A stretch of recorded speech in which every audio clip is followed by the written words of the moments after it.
Os bolsonaristas vivem gritando aos quatro ventos que o Brasil está cada vez mais perigoso.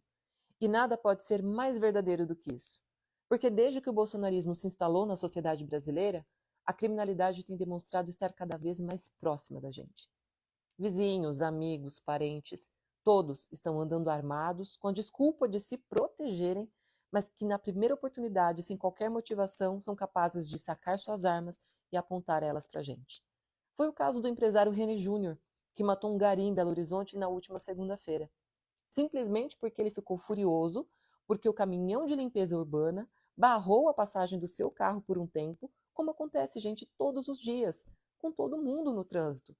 Ele atirou em um ser humano, um trabalhador, e simplesmente seguiu seu caminho, entrando em seu carro depois e se dirigindo até a academia. E foi lá que a polícia o abordou e prendeu. Veja só como o crime está se tornando cada vez mais banal. Os nossos corpos estão se tornando cada vez mais descartáveis.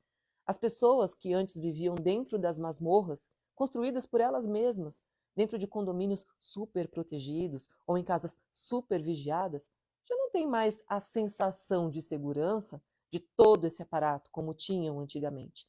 Porque o perigo está ali dentro, com as pessoas ao nosso redor. E como se não bastasse o acesso facilitado às armas, numa tentativa de suplantar falhas de caráter, falências pessoais, verdadeiras frustrações, ainda temos que cuidar para não despertarmos a ira, o ódio, a raiva das pessoas que estão cada vez mais limítrofes. Matar alguém, dispor de um corpo, está se tornando cada vez mais simples e aceitável dentro da nossa sociedade. Os bolsonaristas gostam de colocar a culpa nos governos de esquerda. Mas não foram os governos de esquerda que facilitaram o acesso às armas. Não foram os governos de esquerda que permitiram que as pessoas com nome limpo comprassem armas para repassarem ao crime, ao tráfico, às facções. Não foi a esquerda que invalidou a lei que determinava o controle e a fiscalização de armas pelo Exército. Não foi em nenhum governo da esquerda que houve casos de militares roubando armas nos quartéis e vendendo para criminosos. Tudo isso aconteceu no governo Bolsonaro e significa armas nas mãos de quem não se importa com a vida e que não tem nenhum escrúpulo para matar. Para piorar a imagem que o bolsonarismo tanto zela, foi no governo Bolsonaro que aconteceu o maior apagão de dados oficiais sobre violência da história brasileira. Foi o que mostrou o Atlas da Violência já em 2021, produzido pelo Instituto de Pesquisa Econômica Aplicada, o IPEA. Eles descobriram esse apagão quando compararam os índices de homicídios registrados pelo Ministério da Saúde com os boletins de ocorrência produzidos pelas polícias civis nos estados. O governo federal contabilizou um número de homicídios muito menor do que os registrados pelos órgãos policiais, gerando uma queda de 22,1% no índice de homicídios só em 2019. Mas, ao mesmo tempo, se esqueceram de mascarar os dados sobre morte violenta.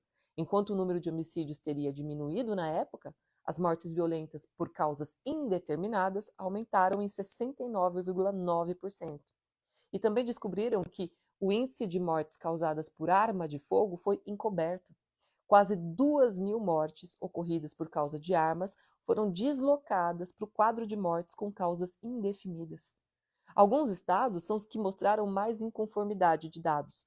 O Rio de Janeiro, por exemplo, teria diminuído a taxa de homicídios em 45,3% de 2018 para 2019, enquanto as mortes violentas sem causa determinada dispararam para 237,2%, demonstrando que deslocaram os dados de homicídio para a coluna das mortes sem causa determinada, simplesmente para fingir que com a entrada de Bolsonaro no poder os homicídios caíram, uma pura manipulação.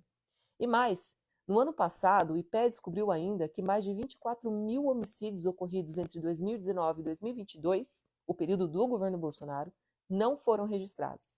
E ainda mais de 11% das mortes violentas nesse período não foram notificadas. E quase 6.000 assassinatos foram omitidos só em 2022. Tudo isso representam distorções absurdas. É assustador saber que um governante tem o poder de manipular essas informações. Assim fica fácil dizer que na época dele a criminalidade diminuiu. É a mesma lógica de quando Bolsonaro diz que no governo dele não havia corrupção, quando a gente sabe que havia as pencas. O que não havia mesmo era investigação, porque ele proibiu a PF de trabalhar justamente para esconder os crimes. O bolsonarismo, gente, representa a desonestidade em todas as suas formas de existência.